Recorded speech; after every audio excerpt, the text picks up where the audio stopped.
알기 쉬운 경제 완전 정복. 가장 가까이 있는 생활 경제 뉴스.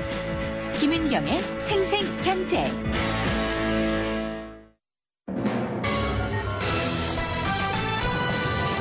경제 뉴스의 진실과 오류. 생생경제가 땄다. 오늘의 생생 인터뷰는 롯데의 두산까지 진출을 선언한 황금알을 낳는 면세점, 독과점 막을 방안을 찾아보겠습니다. 김은경의 생생경제 3부 시작합니다. 황금알에서 제가 좀 막혔던 게요. 진짜 이게 황금알 낳는 산업이더라고요. 면세점 사업이요. 근데 이게 서울 시내 4곳에 면세점 추가 허가를 놓고 벌써부터 재개가 시끌시끌합니다. 롯데가 지금 2곳의 면세점에 갖고 있는데 재허가를 받을 수 있을지가 지금 궁금하고요. 신세계와 현대백화점이 출사표를 던졌고 최근에는 또 두산그룹까지도 면세점 사업 진출을 공식 선언을 했습니다. 정말 막대한 수익을 얻는데 독과점 지위까지 누리고 있다고 하니까 면세점 2차 허가에 대해서는 좀 많이 살펴봐야 될 것 같습니다. 박상인 서울대 행정대학원 교수님 전화로 모시겠습니다. 박 교수님 안녕하십니까? 안녕하십니까? 예, 이게 서울뿐만이 아니라 부산도 포함이 되는 시내 면세점이죠? 네네. 예, 25일 날 2차 허가권 입찰 접수가 마감이 된다고 하는데 지금 경쟁 구조가 어떤 식으로 형성이 되고 있죠? 네, 접수가 마감돼 보이면 드러나겠습니다만 앞서 말씀하신 것처럼 신세계 현대백화점이 지난 7월에 서울시내 면세점 신청을 했다가 허가를 못 받았습니다. 네. 그래서 2곳이 지금 할 것 같고요. 최근 보도에 의하면 두산도 지금 준비 중이라고 해서 아마 지난번 참여자들 플러스 두산그룹까지 되지 않을까 싶습니다. 그 워커힐도 면세점 허가가 종료되는 것 같은데 SK는 안 들어오나요? 네, 당연히 들어가겠죠. 워커힐도 종료되는 신세계가 부산에 있는 게 또 하나 종료되니까요. 종료되는 사업자들이 아마 들어갈 것 같고요. 아마 신라 같은 경우나 하나 같은 그 전에 받았던 2곳 정도는 이제 아마 빠지지 않을까 싶습니다. 그렇군요. 근데 이 시내 면세점 사업하면은 워낙 한번 신규 면세점으로 시끄러웠고 이번에는 재허가 받는 거에 대해서 이제 시끌시끌한데요. 롯데가 과연 지금 전체 면세점 매출을 보면은 한 절반 정도를 가져갈 정도로 독과점이더라고요. 근데 이 2곳을 다시 허가받을 수 있느냐가 관건인데 형제난 때문에 굉장히 기업 이미지 안 좋아졌고요. 또 뭐 일본 기업이다 뭐 이런 이미지도 생기고 그랬는데 어떨까요? 네, 사업 심사를 하게 된다면은 아마 지금 말씀하신 그런 부분들이 롯데에게 일부 불리하게 작용을 할 것 같습니다만 더 근본적인 문제는 사실 이번 기회에 차제에 시내 면세점 사업자 선정을 심사를 통해서 할 게 아니고요. 가격 경쟁, 경매 방식으로 전환을 할 필요가 있습니다. 네, 사실 시간적인 여유도 있고요. 25일 마감하기 전에 입찰 접수 마감하기 전에 국회에서 지금 또 정기 국회가 열려 있는 상황이니까 그렇죠. 네, 국회에서 조속히 법안만 처리한다면은 충분히 이번부터 경매를 할 수가 있습니다. 아시다시피 인천 공항 면세점은 경매를 통해서 사업자를 선정하고 있기 때문에 인천 면세점 경매 참여 경험들이 많이 있고요. 또 정부가 주관하는 정부 입장에서도 어떤 식으로 해야 된다는 것도 충분히 알고 있습니다. 그렇기 때문에 경매로 전환을 못할 사실 이유는 없습니다. 경매로 하지 않는 이유는 뭘까요, 그럼? 당연히 경매를 하지 않는다는 건 서류 심사를 통해서 뽑는다는 것인데 서류 심사를 통해서 뽑게 되면은 첫 번째 수수료율이 지금처럼 턱없이 낮기 때문에 그야말로 황금알이 되는 거죠. 특혜를 받는 것이 되겠고 또 이제 서류 심사를 하다 보면은 지난번에 그 하나 갤러리아 주가 문제도 나왔습니다만은 부정 문제 또는 로비 문제 이런 것들이 있게 됩니다. 그래서 특허를 받고자 하는 기업들은 또 나름 그런 연출을 대서 받을 수 있을 것이라는 또 나름대로 계산을 가질 수가 있게 되고요. 또 여론전을 통해서 서로 좀 중상모략하는 그런 부분들도 발생하게 됩니다. 불확실하고 또 불투명하고 그런 구조를 가지게 되는데요.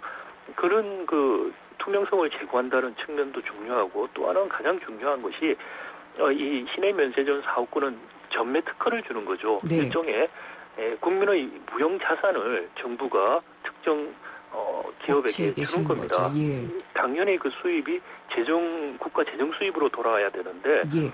지금처럼 턱없이 낮은 0.05% 매출에 네. 그 정도의 수수료를 부과하니까 국가 재정 수입으로 돌아야 할 돈이 특정 재벌들에게 주머니 돈이 되고 있죠. 예, 그러면은 지금 교수님께서 국회도 열려 있으니까 법안을 개정을 하는 걸 통과시켜야 된다라고 말씀을 하셨거든요. 네네. 이 수수료 문제도 같이 그러면은 관련법에 들어가나요? 경매를 한다는 말은 바로 수수료율을 경쟁을 통해서 정하는 것이죠. 예. 그게 이제 가장 핵심적인 것이고 사실 경실련 경제정의 실천 시민연합에서 그 법안에 대해서 이미 국회를 통해서 그 법안을 제출을 해달라는 요청을 한 걸로 알고 있습니다. 이게 관련법이 어떤 법인가요? 관세법에 지금 관세법이요. 돼 있고요. 예. 그 관세법 조항에서 우리가 인천 시내 면세점처럼 조항 몇 가지만 사실 바꾸면은 간단합니다. 예. 정말 이 재벌 개혁을 뭐 중요한 하도로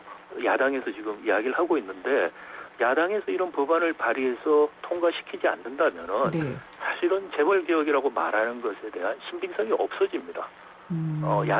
여당에서도 이 수수료율이 너무 낮다는 것을 정책 의장이라든지 이런 분들이 인정을 하셨어요. 그래서 여야가 차세에 머리를 맞대고 신속하게 경매를 통해서 사업자 선정하도록 바꿔야 됩니다. 그것만이 국민의 재산이 황금알이 돼서 재벌의 주머니에 들어가는 것을 막고요. 가장 효율적인 사업자가 사업을 하는 그런 구도를 만들 수가 있고 부정가 부패를 막을 수 있는 투명성을 확보하는 방법이죠. 근데 지금 특정 기업에게 너무 많은 이익을 주게 되는 것은 사실인데요. 자본주의 사회에서는 또 이익을 극대화하는 기업의 그 목표 자체를 제동 걸기가 참 어렵거든요. 당연히 맞습니다. 그렇기 때문에 그런 뭐 특혜 시비라든지 특정 기업이 너무 많은 것을 가져간다는 시비 자체를 원천적으로 막기 위해서라도 경매를 해야 됩니다. 경매를 통해서 가장 많은 돈을 내겠다는 사업자가 선정이 돼서 사업을 하는 걸 가지고서 왈가왈부할 수는 없는 문제죠. 공항 면세점은 그러면은 수수료율을 경쟁적으로 받아서 그걸로 심사를 하는 건가요? 그렇습니다. 공항에서는 최고로 많은 돈을 내겠다는 사업자, 물론 이제 기본 자격에 대한 심사는 있습니다만 뭐 결정적인 것은 가장 많은 돈을 내겠다는 사업자들이 들어가는 것이죠. 인천공항이 사실 좋은 수익 구조를 가지고 있는 것이 바로 이 면세점을 경매를 통해서 분양하기 때문입니다. 그렇군요. 그렇게 되면은 아예 이렇게 그 수수료율에 대한 경쟁을 붙인다고 하면은 면세점 선정에 대한 어떤 뭐 심사의 불투명성 뭐 이런 것도 그냥 더 이상 얘기할 필요가 없을 정도로 없어지겠네요. 간단하고 투명하게 사실 되는 방식이고요. 이렇게 간단하고 투명한 방식을 하지 않는다는 것은 그만큼 그 면세점 사업자 선정과 관련돼서 많은 비리와 부정의 소지를 우리가 안고 간다는 것이고 되겠고요. 면세점을 둘러싼 카르텔을 형성하는 거죠. 우리 많은 마피아들이 형성되고 있지 않습니까? 많은 분야에.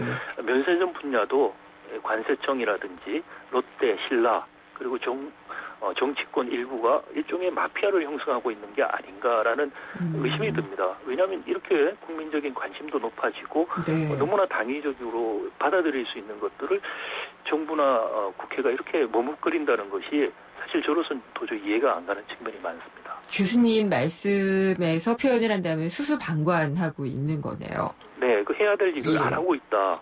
적극적으로 해야 될 일들을 안 하고 있는 것은 참 많은 의문을 낳게 하죠. 라는 생각이 듭니다. 근데 교수님 그러면은 이 면세점 사업에요. 최근에 두산이 뛰어들겠다고 공식 선언을 했잖아요. 그동안의 그 강자들도 많은데 굳이 두산이 다시 한번 도전을 한다는 이야기를 한 것은 뭔가 좀 자신감이 있다는 얘기 아닌가요? 글쎄요. 그 자신감이 어떤 로비력이라든지 다른 데서 나온다면은 참 국가적으로 불행한 것이고요. 자기들 효율적으로 할 수 있어서 가장 많은 수수료를 내고 하겠다는 자신감이라면은 바람직한 겁니다. 감정이 더 생기는 거니까요. 네. 그러기 위해서라도 이 경매로 바뀌어야만이 사실 정상적으로 작동이 될 수가 있습니다. 근데 이런 얘기가 나온 지도 꽤 된 것 같고요. 그렇죠? 네. 예. 외국 같은 경우에는 면세점 사업자 선정이 어떤 식으로 되나요? 외국뿐만이 아니고요. 예. 사실 우리나라 같은 경우도 네. 대부분 이런 전매 특허를 준다든지 이 주파수라든지 이런 거 배정할 예. 때 경매를 이미 하고 있습니다. 네. 사실 그 시내 면세점 사업을 경매로 하지 않는다는 이야기를 아는 사람들, 듣는 사람들이 다들 충격을 받습니다. 네. 어떻게 이것을 아직도 경매를 하지 않고 있느냐라고 사실 제 아는 많은 지인들이 그런 반응을 하셨어요. 저도 사실 이야기를 처음 들었을 때 너무 의아하고 믿어지지가 않았습니다. 네. 정말 우리 정부가 비정상을 바로잡겠다면은 이런 비정상부터 바로잡아야 되고요. 예. 야당에서 여당에서 경제민주화, 국가 재정의 건전성 이런 이야기를 하면은 이 작은 실천부터 해야 되죠. 이런 작은 실천을 하지 않고 재벌 개혁이나 경제민주화나 국가 재정 문제를 논의한다는 것은 네. 저로서는 상당히 위선적이라는 생각밖에 들지 않습니다. 교수님, 지금 0.05% 정도밖에 안 되는 수수료율을 네. 어느 정도 선까지 하면은 그게 국고로 얼마나 들어와서 재정에 도움이 된다 이런 추산도 있나요? 당연히 그렇죠. 지금 우리 그 시내 면세점이 예. 그 14년 기준으로 5조 4천억입니다. 네. 0.05%면은 30억 정도가 들어오게 됩니다. 예. 그런데 인천 시내 면세점은 우리가 역산을 해서 보면 한 30-40%를 수수료로 냅니다. 예. 그건 비교가 안 되죠. 비교가 안 되네요. 네. 예. 최소한 1조에서 2조 원의 그 국가 재정 수입이 지금 재벌들의 황금알로 둔갑이 되고 있는 실정이라고 볼 수 있습니다. 알겠습니다. 국회에 지금 열려있는 기간 동안에 움직일 수 있으면 가장 좋을 것 같고요. 그렇지 않더라도 좀 이런 논의가 구체화될 수 있기를 좀 바라보겠습니다. 네, 오늘 말씀. 예. 저기 조속히 예. 진전성을 네. 재벌개혁 경제민주화 예. 국가 재정 문제에 대해서 국회가 정말 우려하고 걱정한다면 진전성을 보여주는 행동을 지금 해야 될 때라고 생각이 됩니다. 네, 면세점에서 그냥 물건 싸게 산다고 좋아할 게 아니라 이런 구조를 좀 많이 이해를 하고 있어야 될 것 같습니다. 그렇습니다. 네, 오늘 말씀 잘 들었습니다. 네, 감사합니다. 예, 박상인 서울대 행정대학원 교수였습니다. 거울아 이 세상에서 누가 전화를 제일 잘 받니? 호로록 2588 이국주. 어머 내가? 하긴 대리운전 상담원 하면서 훈련 좀 했지. 고객님들이 개그도 잘한다고 칭찬도 해주셨어. 너 잘났다 너 잘났어 2588 꽃보다 국주 2588. 네, 생생경제 잠시 후 4부 이어집니다. 경제주치, 오늘은 재무상담 시간인데요. 추석 얼마 안 남았습니다. 기업 상여금과 가계 지출과 관련된 재무상담 진행을 해드리겠습니다. 글로벌 경제 이슈 시간에는요, 지금 글로벌 통화전쟁을 자제하자라는 얘기가 다시 나온 G20 재무장관 회의, 이 밖에도 주목할 만한 세계 주요 경제 뉴스를 정리해보겠습니다. 잠시 후 4부에서 뵙겠습니다.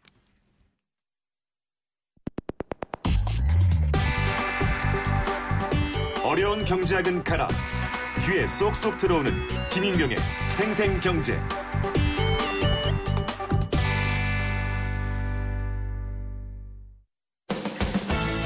든든한 우리 집 경제주치, 생생주치. 경제주치 재무 이슈와 상담 시간입니다.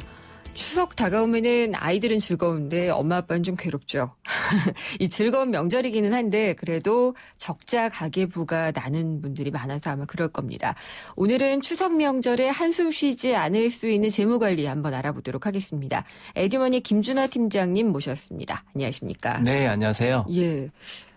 내과 주치의를 찾아가셔야 될 것 같은데요. 네, 그래야 될 것 같습니다. 네, 날씨가 이제 쌀쌀해지니까. 네. 추석하면은 가장 먼저 직장인들은 보너스 나오나? 이거 한번 챙겨보고. 네. 그다음에 보너스 안 나올 텐데 나갈 때는 다 많잖아요. 그렇죠. 네. 그런 걱정들 많이 하게 마련이죠. 예, 일단 직장인들이 가장 원하는 추석 보너스 이것도 양극화가 굉장히 심한 걸로 지금 그러니까요. 됐는데요. 예. 예, 그래서 올해 같은 경우 이제 중소기업 추석자금 수요 조사를 하다 보니까 10곳 중에 한 6곳은 그래도 상여금 지급하겠다. 네. 이런 계획들이 있는데요.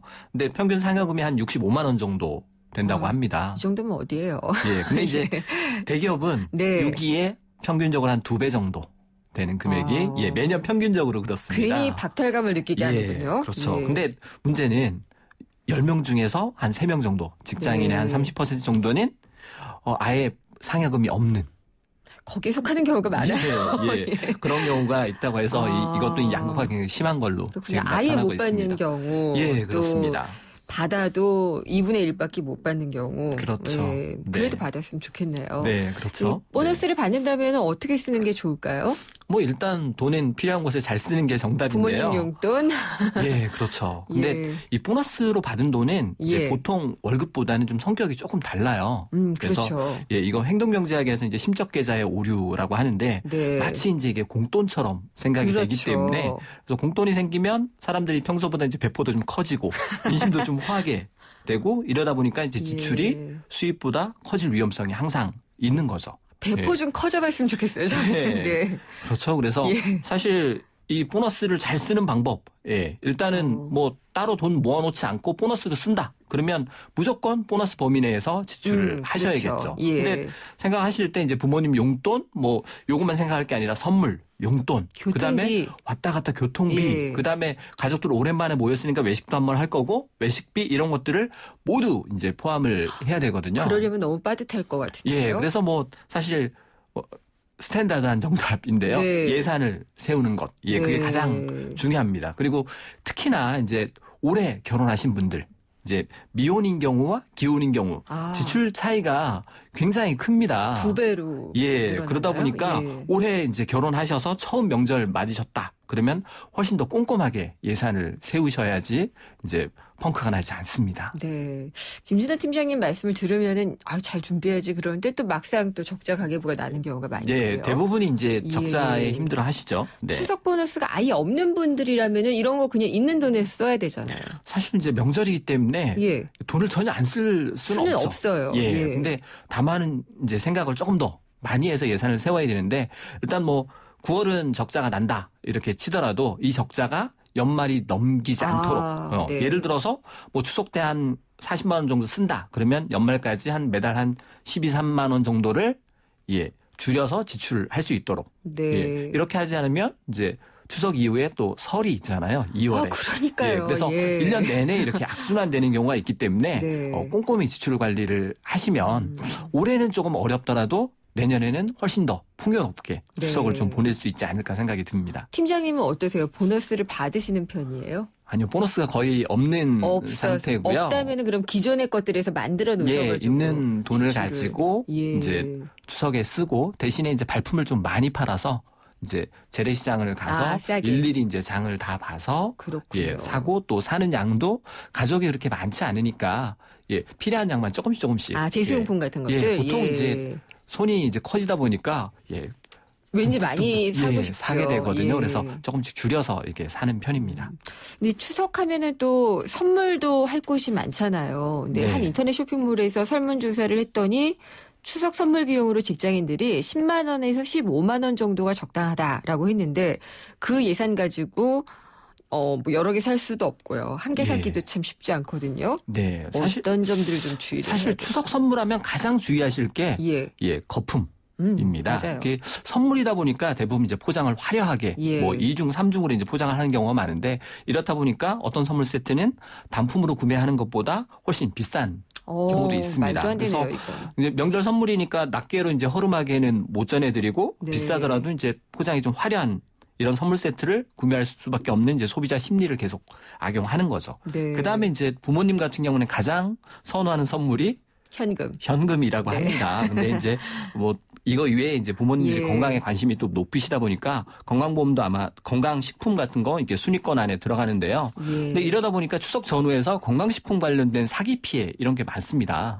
이런 맨날 일어나는 것 같아요. 뭐 시세보다 예. 훨씬 비싸게 판다든지 검증도 안 된 건강식품을 만병통치약인 것처럼 이렇게 팔거나 유효기간도 얼마 그렇죠. 안 남은 거. 예, 심지어는 이제 이런 부작용으로 인해서 오히려 더 아프셔서 사망에 이르는 이런 경우도 있기 때문에 최악인데요. 이 건강식품 관련해서는 주의하셔야 되고요. 고향 네. 내려가실 때 혹시 부모님이 어디 창고에 건강식품 쌓아두시면 한번 점검. 점검해 보시는 것도 필요하실 것 같아요. 그렇군요. 근데 또 조카들 주는 것도 이거 만만치 않거든요. 네, 한두 그렇죠. 명도 아니고. 근데 이 용돈 같은 경우에 보통 이제 엄마한테 맡겨라 해가지고 엄마한테 다시 들어가는 경우도 있기는 하지만 네. 아닌 경우도 많이 있고요. 예. 아이들이 돈 관리할 수 있는 방법은 뭐가 좋을까요? 예, 대부분 이런 경우가 많잖아요. 부모님이 돈 맡아주겠다.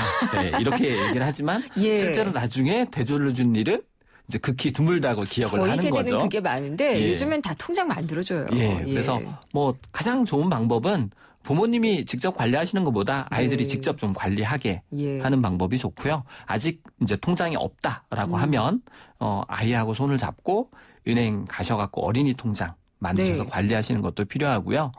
그다음에 또 한 가지 팁이라고 하면 이렇게 저금통 같은 걸 좀 활용하시는 것도 좋습니다. 그냥 저금통을 돼지 저금통 같은 거요? 저희 이제 아들 같은 경우는 저금통장이 한 3개거든요. 그래서 네. 하나는 장난감, 예. 하나는 초등학교 입학할 거, 하나는 나중에 쓸 거 이렇게 나눠서 이제 용돈을 받으면 네. 그걸 나눠서 어디 얼마 넣을지 본인이 정해요.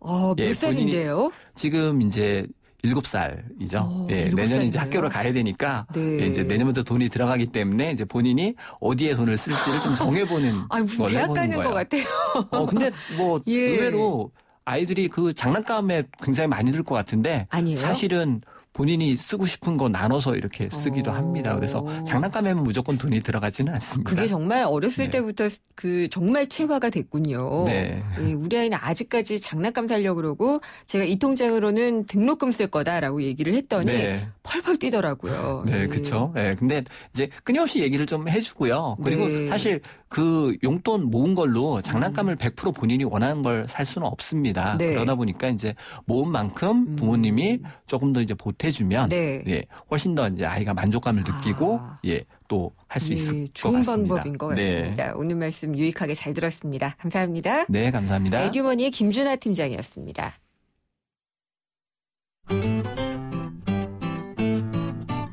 생생경제를 다양하게 만나는 방법. YTN 라디오 앱 예스와 웹사이트 김윤경의 생생경제 또는 트위터 YTN_이코노미로 실시간 듣기와 다시 듣기를 하실 수 있고 방송 내용에 대한 문의와 의견을 주실 수 있습니다.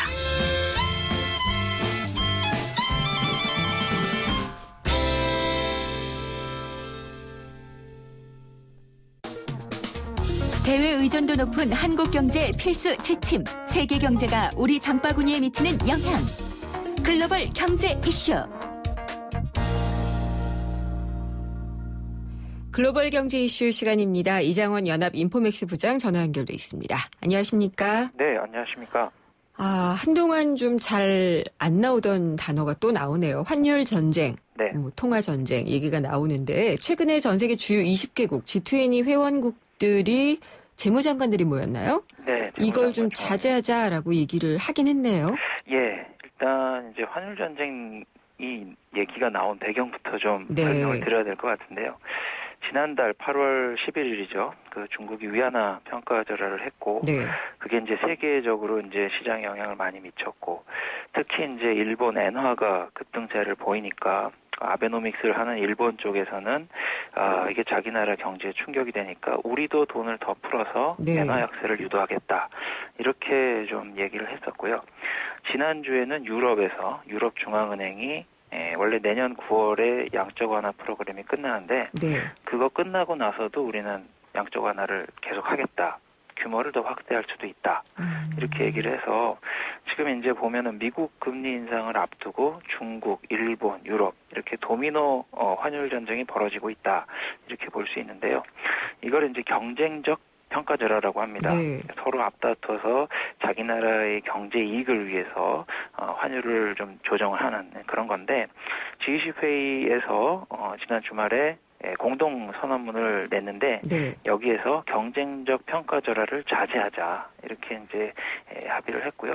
이거는 이제 공멸을 막기 위해서 환율 전쟁을 더 이상 하지 말자 이런 좀 의미를 담고 있는데 2013년에 이 경쟁적 평가 절하라는 말이 들어갔다가 2년 만에 다시 이제 이 말을 성난문에 집어넣은 건데 실제로 이 G20 회원국들이 이거를 행동에 옮길지는 좀 지켜봐야 될 필요가 있는 것 같은데 왜냐하면 이제 과거의 금융위기 때는 그 선진국들이나 G20 회원국들의 공조 체제가 이제 단단했었는데 지금은 뭐 그런 상황은 좀 아닌 것 같고요. 네.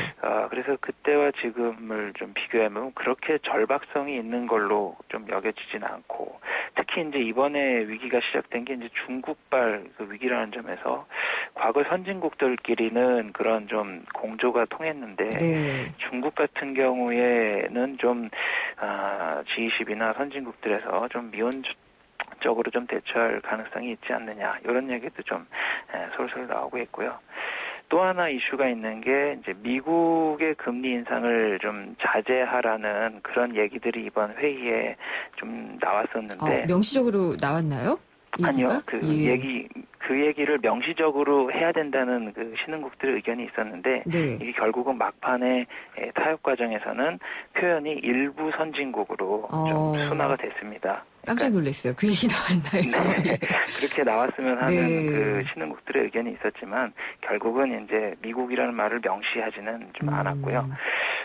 그래서 이제 일부 선진국 같은 경우에 이제 뭐 긴축 가능성, 그러니까 미국의 긴축 가능성이 높아졌음을 이제 이번 회의에서 주목하고 있다. 이 정도로 좀 생각을 하고 있으면 되겠습니다. 그렇군요. 일부 선진국, 미국이죠. 또 하나의 주제가 중국에 대한 일본의 흠집내기 시도라고 할까요? 근데 저는 이게 뭐 묻은 개가 뭐 묻은 게 나무란다고. 자신들은 해도 되고 중국은 평가절하면 안 되는 건가요? 네, 그래서 이번에 이제 중국 문제를 놓고 일본이 좀 시비를 붙었어요. 아소다로 일본 재무상이 최근에 중국 증시 급락 사태 관련해서 중국 정부가 시장에 개입해도 되느냐 이렇게 이제 비판을 했고, 뭐 일본의 비판은 뭐 중일 관계 뭐 악화된 거랑 또 동북아시아의 좀 복잡한 외교 정세를 좀 반영한 것 같은데 결과적으로 일본의 이 흠집내기가 무위에 그쳤다는 좀 분석이 나오고 있고요.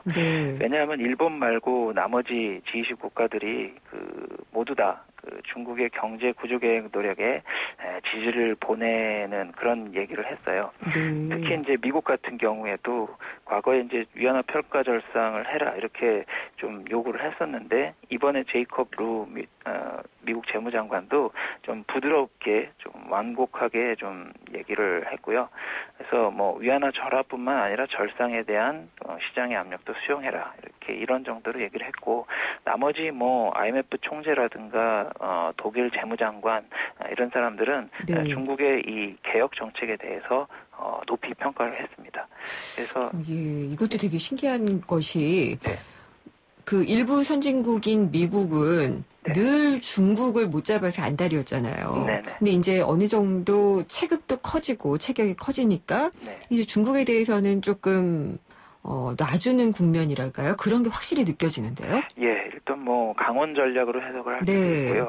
무조건 때리기만 해서는 안 되니까요. 과거의 중국이 아니라 어느 정도 이상이 높아졌기 때문에 그런 부분도 좀 이번에 G20 회의의 어떤 특징이라고 볼 수 있습니다. 일본만 닭 줬던 개가 된 격이네요. 네, 그렇습니다. 맥도날드에 최근에 갈 일이 있었는데 보니까 맥머핀인가요? 아침 메뉴 하루 종일 뭐 이렇게 써 있더라고요. 그것 때문인가 계란 전쟁 뭐 이런 얘기가 나오는데. 좀 말씀하신 대로 이 맥모닝 메뉴 때문에 계란 대란이 심해질 거다. 미국 얘기입니다. 에그 맥머핀이라는 그 인기 상품이 있는데 말씀하셨듯이 맥머핀에 들어가죠. 오전 10시 반, 미국에서는 오전 10시 반까지만 팔고요. 우리나라에서는 10시까지 이제 팔고 있는데, 이거를 이제 24시간 내내 팔기로 결정을 했고요. 그만큼 이제 소비자들에게 인기가 많다는 얘기도 될 수 있고, 또 맥도날드가 인기가 많은 이 제품의 매출 확대를 노린 그 포석이라고 볼 수 있는데, 이게 이제 이렇게 되니까 계란값 천정부지로 이제 치솟고 있는 겁니다. 그 정도로 많이 먹나요? 그 정도로 그 계란이 많이 들어가나요? 일단 그 문제보다는 이게 그 그 미국이 현재 조류독감 파동 때문에 그 사상 최악의 지금 계란 공급난을 겪고 있습니다. 네. 이 공급 측면 때문에 계란값이 오르고 있는데 지금 이 수요 측면에서 맥모닝 어떤 파급 효과라고 할까요? 그러니까 공급이 없는 상태에서 수요가 더 늘어나니까 지금 이중고를 어떻게 보면 겪고 있는 거죠. 그래서 지난 6월 이제 계란 12개들이 가격이 사상 최고인 2.57달러를 좀 기록했다고 하고요. 7월 달에도 사상 최고치 계속 유지하고 있는데 앞으로 이런 상황이 계속되면은 계란값 상승세가 당분간 지속될 것이다. 이렇게 미국 현지 언론들이 이제 보고 있습니다. 역시 우리는 10개씩 들어있는데 여기는 12개가 들어있군요. 네, 그렇습니다. 저 되게 기대하고 있는 것 중에 하나가 디즈니가 겨울왕국에 이어서 야심작 스타워즈 포스를 준비를 하고 있잖아요. 그래서 포스의 힘을 느낄 수 있는 시기가 이제 얼마 안 남은 것 같은데 캐릭터 상품 매출 굉장히 많이 늘어날 걸로 예상이 되고 있죠. 예, 디즈니에서도 상당히 좀 기대를 하고 있는데요. 12월 중순 개봉 예정이죠. 디즈니가 벌써부터 이 스타워즈 에피소드 7편 마케팅에 박차를 가하고 있습니다. 티징을 하고 있다고 그래야 되나? 조금씩 내놓으면서 소비자들을 유인하고 있어요. 네, 지난주 금요일 날 이제 포스 금요일이라고 딱 지정을 해서 유튜브를 통해서 개별 제품에 대해서 이제 언팩 행사를 생중계했고요. 업계에서는 이미 이제 이 스타워즈 7편의 대박을 예상하고 있고 그러다 보니까 이제 관련 상품 매출도 한국 돈으로 6조 원 정도를 이제 예상을 하고 있다고 합니다. 그래서 작년 겨울왕국 대박에 이어서 올해는 스타워즈 대박. 뭐 올해부터 내년까지 스타워즈 대박 연타석 홈런 치는 거 아니냐 이런 기대감이 커지고 있는데요. 디즈니가 겨울왕국 관련 상품으로 번 돈이 약 6천억 원 정도 된다고 합니다. 특히 주인공들이 입은 드레스가 좀 많이 팔렸고 북미 지역에서 300만 벌 이상 한 달 동안 팔렸다고 하는데 이 겨울왕국에 이어서 스타워즈 포스가 디즈니에게 효자 노릇을 할지 그런 것들이 좀 주목되고 있고요. 말씀하신 대로 개봉 전부터 지금 이 관객들로부터 호평을 듣고 있어서 디즈니도 내심 기대하고 있고 유튜브에 올라와 있는 예고편 조회수가 8천만 건에 달할 정도로 인기를 좀 구가하고 있다고 합니다. 네, 저도 몇 건 있습니다. 그렇습니까? 광선검이나 이런 거 사고 싶은데. 그게 아마 이제 에피소드 이게 7편이 되잖아요. 4, 5, 6편 나왔다가 1, 2, 3편으로 돌아갔었잖아요. 그 다시 또 7편으로 오니까 어떻게 바뀌어 있을지 좀 기대가 되더라고요. 네, 맞습니다. 특정 또 홍보가 되나요? 올해 또 엘니뇨가 강력하게 올 것으로 예상이 되고 있는데 이렇게 되면은 농산물 가격이 뛸 가능성이 있죠. 예, 이제 엘니뇨 같은 경우에는 이제 적도 부근에 그 무역풍이 약해져서 해수면 온도가 올라가고 이렇게 되면은 겨울철에 호주, 동남아시아, 인도네시아에 이제 가뭄이 발생한다고 하고요. 이렇게 되니까 이제 인도나 태국 이쪽 동남아 지역에 쌀이나 설탕을 생산하는 나라에서 생산량이 좀 줄어들 걸로 우려가 되고 있고 특히 이제 인도 같은 경우에서는 그 설탕 원료인 당뇨 작물 재배에 대한 그 우려가 높아지고 있다고 하고 있습니다. 그래서 인도 강우량이 올해 우기에 12% 줄었고 또 9월에도 예년보다 적을 걸로 예상이 되고 있고요. 내후년까지 이 현상이 지속될 거라고 해서 이제 설탕 공급에 좀 차질이 있을 걸로 예상이 되고 또 태국 같은 경우에는 쌀이 많이 나고 있는데 최근 그 엘니뇨 때문에 가뭄이 계속되고 있다고 해요. 그래서 벼농사가 안 되고 있다 보니까 올해 쌀 생산량이 4% 정도 줄고 수출도 18% 정도 줄어들 걸로 예상돼서 태국의 쌀 생산량이 10년 동안 가장 낮은 수치를 기록할 걸로 전망되고 있습니다. 올해가 그러니까 그 역대 몇 번째 이 정도가 될 정도로 강력한 엘니뇨가 올 것이란 예상인 거죠? 예, 역대 가장 강력한 엘니뇨라고 하고요. 올해 10월부터 내년 1월까지 엘니뇨 현상이 최고조에 달할 거라고 하고 이 기간에 이제 수확을 해야 되는 인도, 태국 이쪽 지역의 농작물에 큰 피해가 예상된다는 겁니다. 네, 말씀 잘 들었습니다. 감사합니다. 예, 감사합니다. 연합인포맥스의 이장원 부장이었습니다.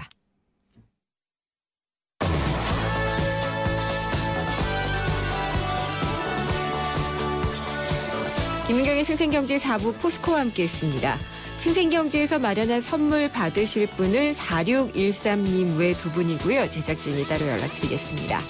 오늘 준비한 순서 여기까지고 저는 다음 시간에 찾아뵙겠습니다. 김은경이었습니다.